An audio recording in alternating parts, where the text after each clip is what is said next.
Trazer um pouquinho também situações aqui da própria candidatura, né? Essa pré-candidatura à presidência da República. O senhor se coloca como uma alternativa a essa polarização entre Lula e Bolsonaro. Hoje a gente discute uma possibilidade de reeleição do presidente Lula e a candidatura, ou pré-candidatura, de Flávio Bolsonaro no lugar, né, de Jair Bolsonaro, que está preso e inelegível. Como conseguir romper essa polarização que a gente já vive há tantos anos? Olha, É possível? Se a gente olhar direitinho, polarização mesmo, a gente tem desde as eleições de 89. Porque todas as eleições brasileiras são O PT, sobre o PSDB. PT versus alguém. É o PT versus alguém. É o PT versus o antipetista. Só mudou um ator. Só muda o ator. Então, num período foi o Collor, depois foi o PSDB com o Fernando Henrique. Primeiro o Fernando Henrique. O Fernando Henrique, na prática, ganhou e ganhou bem. Né? O Fernando Henrique ele ganhou 2 vezes do PT em primeiro turno. Aí você tem os tucanos que perdem em 2002, 6, 10 e 14. São 4 eleições perdidas pelos tucanos. E aí vem o Bolsonaro que ganha com o Lula na cadeia, mas enfrentando o candidato do PT. E em 22 o Lula ganha novamente. Então a polarização ela é concreta. Só que nessa polarização, por diversas vezes, nomes ascenderam e assumiram a liderança do polo antipetista. Vou dar um exemplo. Quem deveria ser o nome natural do polo antipetista em 89, quando houve a eleição contra o Lula? Nada nos dizia que era o Collor na época. Ninguém dizia. O Collor ele veio muito de baixo, ascendeu e subiu. Em 94, quem seria o nome a enfrentar o Lula? Ninguém sabia. Ninguém tinha ideia. O Fernando Henrique apareceu meio que do nada. Isso aconteceu. Em 2014, quem seria o nome? Também ninguém sabia. Talvez é a Marina, talvez é o Eduardo Campos, talvez é o Aécio. O Aécio vence a disputa e vai para o segundo turno. E em 2018, mesma coisa. O Bolsonaro, ele acende. Então, há maneiras de romper com isso. O que tem é o seguinte, existe a polarização e um lado está sempre certo, que é o lado do PT. Ele sempre vai estar no segundo turno. O outro lado, há mais disputa. E agora a gente vê um desgaste muito grande com o bolsonarismo. O Flávio Bolsonaro aparece bem nas pesquisas porque ele tem uma coisa que chama recall. É um recall do sobrenome Bolsonaro. Ele chama Bolsonaro. Ele pertence a uma família política que as pessoas votaram no antipetismo na eleição de 2022, mas ele tem uma rejeição alta. E qualquer flutuação que a gente vê Lula perde popularidade e as pessoas procuram um nome que já tem, que é top of mind, que já vem na cabeça, que é o nome Bolsonaro. Só que é um nome muito frágil, em muitos termos, é um nome que está eivado de escândalos. O Flávio Bolsonaro não vai conseguir se defender dos escândalos que já são sabidos pelas pessoas e ainda dos que virão. Eu estou antecipando aqui para você, eu estou antecipando em todos os lugares que eu vou na imprensa. Vai sair uma série de novidades sobre o envolvimento do Bolsonaro, do Flávio Bolsonaro, especialmente no escândalo do INSS, mas também vai vir sobre o envolvimento dele com um amigo dele, Bacelar, do Rio de Janeiro, que é um dos grandes corruptos do Rio de Janeiro. O Flávio é um cara corrupto, então vai ser muito difícil para o Flávio ir para a eleição com um discurso ético. Tanto que, qual é o discurso do Flávio hoje? É um discurso genérico, parecendo um candidato tucano. Eu cuido de mulheres. É isso aqui, eu não tenho briga nenhuma com o STF, eu sou amigo Flávio. Isso é um discurso muito, muito aguado, é um discurso frágil. Um discurso de quem está querendo só cuidar da própria rejeição.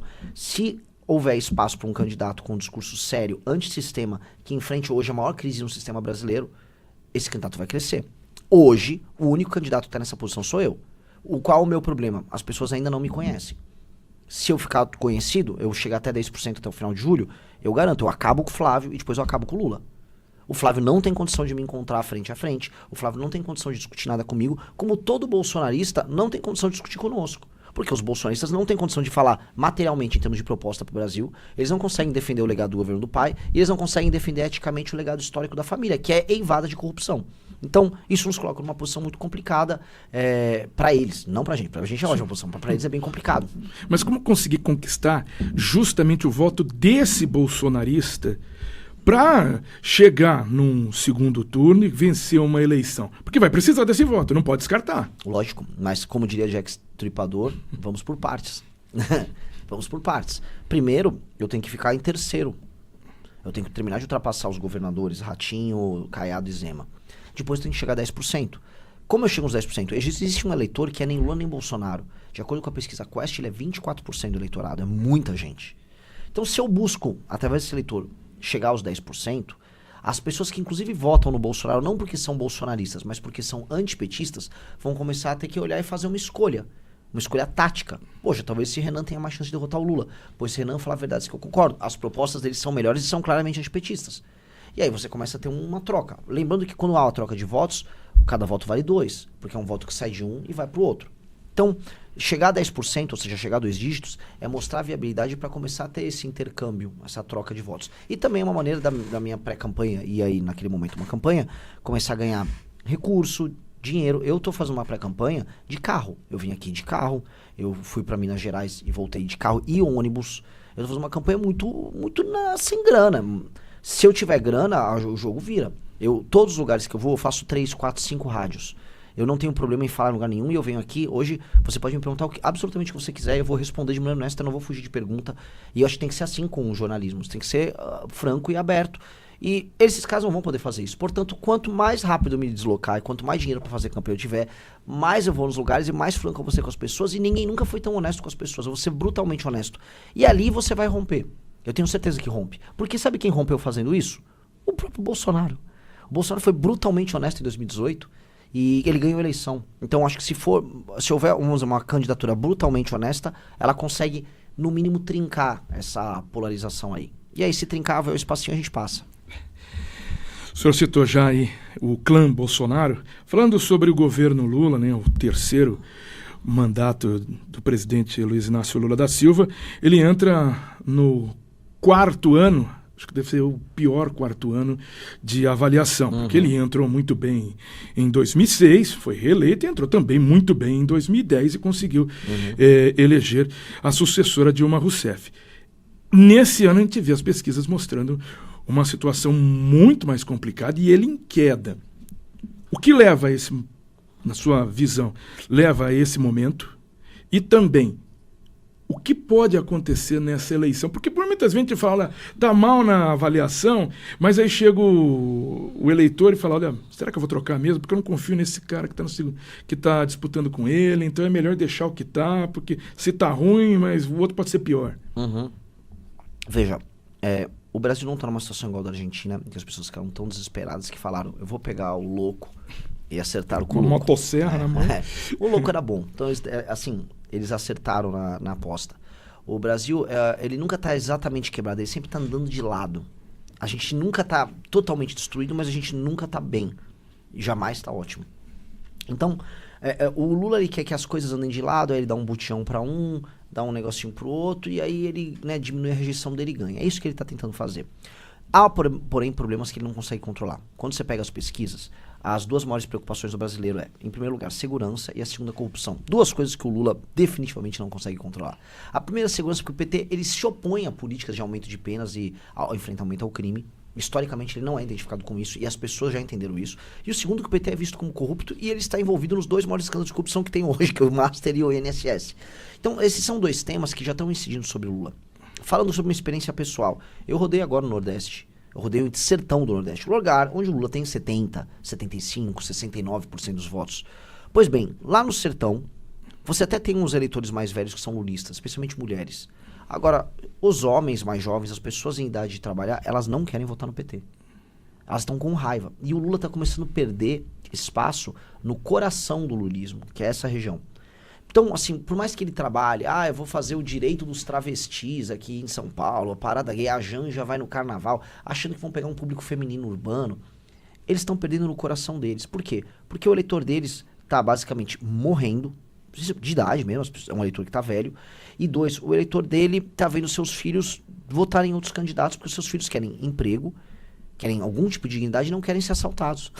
Então, no Nordeste eu senti isso, eu vi isso. Os mais jovens estão largando mão. Antigamente era impossível você ir numa rádio no Nordeste, meter o pau no Lula e não ser xingado no meio da rua. Eu fui, fiz isso e as pessoas me abraçavam. Tô falando no sertão, Sim. Não tô falando numa capital. E isso é uma novidade. Eu acho que há uma fadiga de material no lulismo. E essa fadiga de material está se expressando agora, nesse último ano. Eu soube que o Sidônio, que é o marqueteiro dele, está comemorando. Ele acha o seguinte: com o Flávio candidato a rejeição é muito alta e ele ganha. E ele, como outras pessoas que têm informações de bastidores, sabem que vai vir uma série de coisas contra o Flávio. O Flávio vai tomar muita porrada por conta de escândalo de corrupção e aí eles mantêm o Flávio baixo. Eles não contam que, se ficar esse clima de tudo destruído, que possa vir um terceiro nome, que seja antissistema e que aponte o dedo contra eles, isso eles não estão contando. E eles também não contam que mesmo no cenário com o Flávio todo destruído, que o Lula, ele próprio também não fique destruído.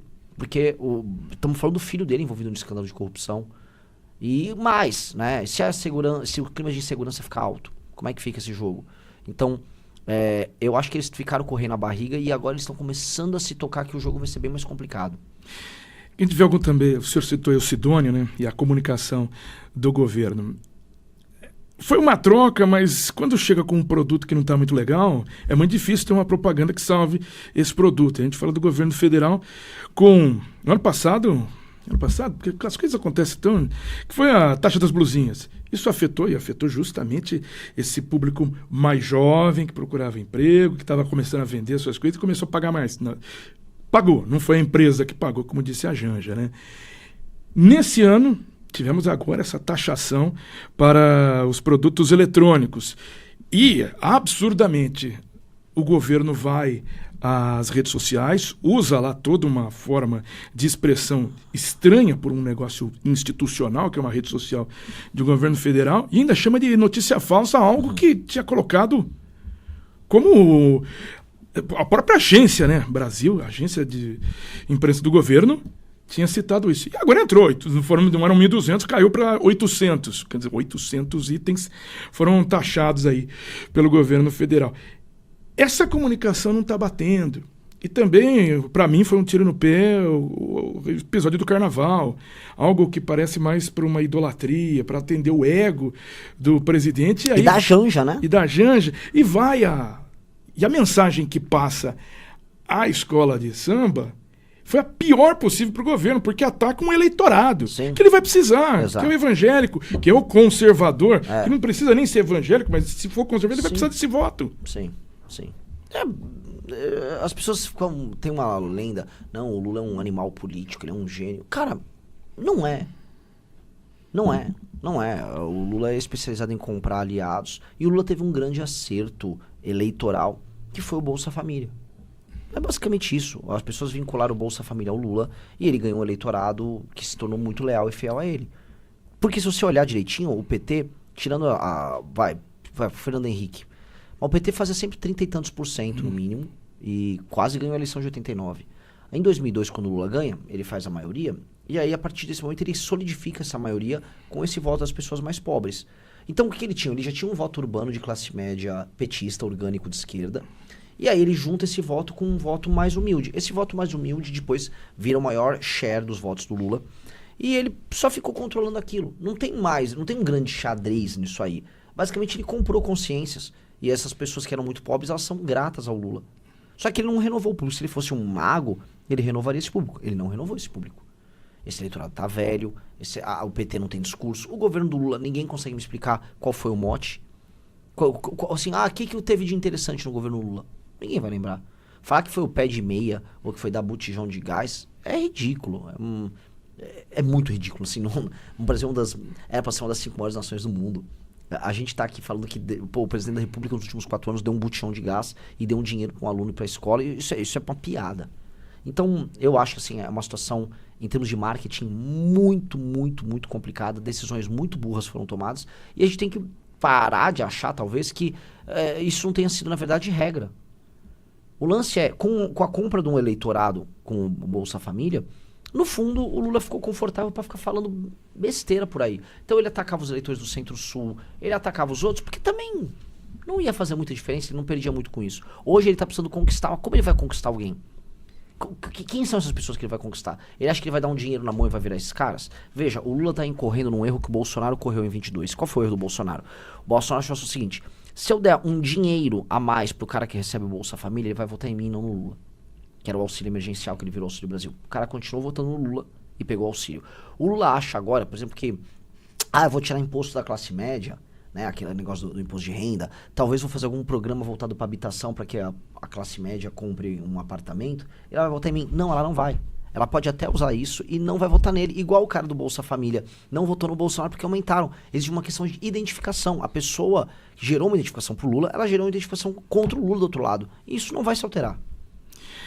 Renan, em um determinado momento dessa nossa entrevista, o senhor falou lá em 2018, Bolsonaro foi extremamente brutal na honestidade, conquistou esse eleitorado e se apresentou como uma terceira via, conseguiu conquistar a presidência da República, sendo antissistema. O senhor está citando aqui que está sendo também brutal nessa sua honestidade e também sendo antissistema. Por que esse eleitor, eu sei que o senhor é uma pessoa diferente, claro, mas por que esse eleitor agora, calejado que aconteceu lá em 2018, porque não foi antissistema, né? Aconteceu muita coisa. Não, foi um governo de centro. Isso. Por que esse eleitor agora, já calejado, já meio ressabiado, conseguiria entender essa sua brutalidade de honestidade, que o senhor é antissistema, que vai mudar alguma coisa realmente? Duas razões. Uma, eu tenho histórico. Então, eu venho de um movimento e fundei um partido político que, de fato, não tem relação com esse jogo sujo. Tanto que eu venho aqui, eu posso falar sobre o escândalo do Banco Master, INSS, Lava Jato, Petrolão, rachadinha, posso falar de tudo, porque não tenho nada a ver com nada disso. Eu também posso falar de todos os líderes partidários, porque eu sou o presidente do meu próprio partido, que eu fundei sem precisar de ajuda de ninguém. Então, isto realmente não apenas entrega credibilidade, mas como me entrega liberdade para atuar e para falar. E a segunda coisa é que eu sou inteligente. Não estou falando que eu sou o Albert Einstein. Eu estou falando que se me derem para escrever uma redação aqui, eu vou escrever uma redação e não vai ter erros de português. Se pedirem para eu explicar para você como resolver a economia do Brasil, eu vou explicar para você o meu plano para resolver. Como a gente vai fazer desfavelização, quanto vai custar, eu vou mostrar. Então eu consigo ir em todos os lugares, eu consigo sentar com todas as pessoas e explicar o que precisa ser feito para além do berro. O berro eu sei dar. Todo mundo sabe dar um berro. Ladrão, vagabundo. Todo mundo sabe. Agora depois do berro, quando eu precisar explicar, eu vou explicar também. Então, o nosso plano é, primeiro eu vou convencer as pessoas mais abertas a entender e mais inteligentes mesmo, capazes de entender o que precisa ser feito. Essas pessoas, junto a mim, vão convencer as outras pessoas. Então, tem um efeito em cadeia que a gente nunca pode negar, que é o efeito das pessoas convencerem outras pessoas. E isso sempre parte de cima para baixo, não de baixo para cima. No sentido de que as pessoas mais antenadas, as pessoas mais inteligentes, elas vão gostar da ideia e elas vão convencer outras pessoas.